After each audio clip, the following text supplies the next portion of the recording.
Frizzy hair. Shit is real. Product buildup. Shit is real. Products not absorbing into your hair. I'm telling you, shit is real.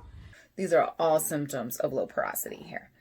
And honestly, I didn't really realize what all that would entail. But now that I've kind of got a little bit more time to actually be able to get things down and learn what works, at least for my low porosity hair, I'm going to go ahead and share 5 hacks that I went ahead and found out. That way maybe you don't have to struggle so much. Number 1, use heat.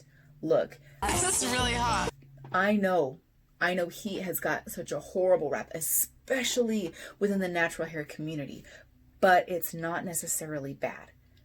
Heat is necessary with low porosity hair. That way it can actually help the hair to absorb the products into the actual strand. Without heat, the products are just going to sit on top of your hair. Number 2, use humectants.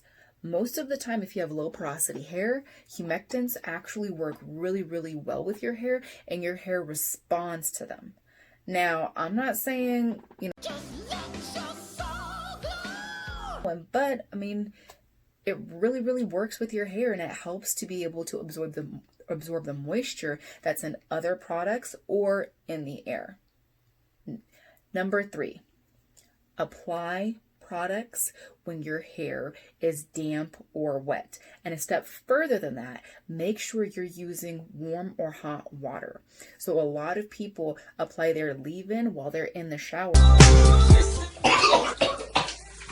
or if they have low porosity hair, because it's still wet and there's still the steam, so the cuticle is actually opened up to be able to absorb at least that first product. Some people even apply all of their products in the shower, and I mean, their curls are defined and their hair is extremely moisturized.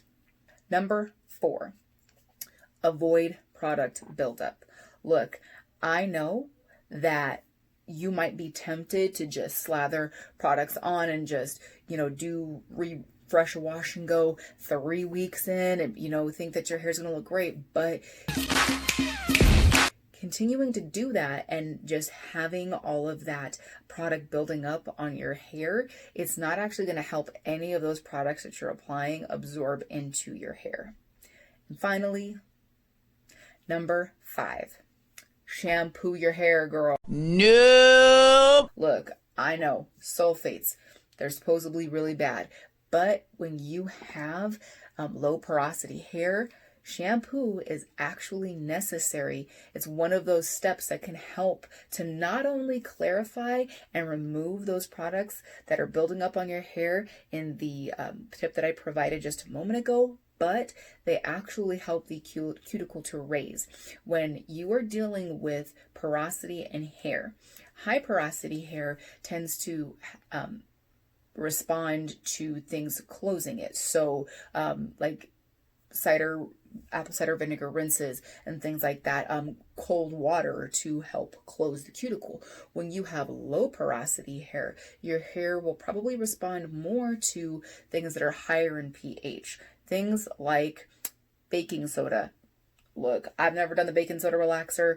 I don't intend to, but I know that baking soda does help to actually open up the cuticle. That's why some people who have used the maximum hydration method have actually had a lot of success because of that baking soda in there, as well as like the clay masks and everything that remove the buildup, but also help to open the cuticle. And with this, as with anything else, I am by no means a professional, but I've learned some things along the way, and I just hope you don't have to struggle so much. And so if you enjoyed this video, if this video helped you, obviously the YouTube algorithm brought you here for a reason, so why not subscribe? There's going to be a button right down below, that red one. Just go ahead and click it. And make sure you turn on the notification bell. That way you actually know when I'm posting a new video. Comment below with what you do if you have low porosity hair, or if you have high porosity hair, and what you do to help combat that. Thank you so much, you guys, and I'll see you later.